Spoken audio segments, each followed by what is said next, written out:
यस पटकको एनपिएल यस्तो समयमा भएको छ, केही महिना अघि मात्रै देशले ठूलो आन्दोलन र ध्वंस बिहोरेको छ, जसका कारण समग्र क्षेत्र अस्तव्यस्त र चरम निराशा पैदा भइरहेको बेला एनपिएलको दोस्रो संस्करणले अर्थतन्त्र चलायमान बनाउने र नागरिकमा पनि केही उत्साह र आशाको सञ्चार गराएको छ।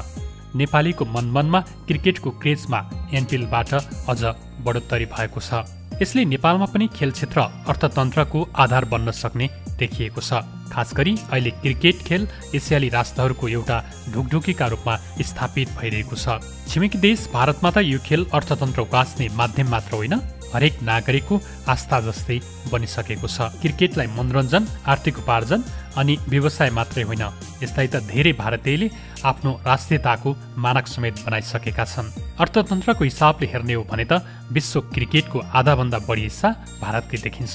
यसमा लगानी गर्नेहरूको तछाड मछाड मात्रै होइन, त्यसले गर्दा धेरै खेलाडीको जीवनस्तर पनि उकासिएको छ। नेपालमा पनि एनपिएलको दोस्रो संस्करणसम्म आइपुग्दा यसप्रति देखिएको लगानीको उत्साहले नेपालको अर्थतन्त्रलाई चलायमान बनाएको छ।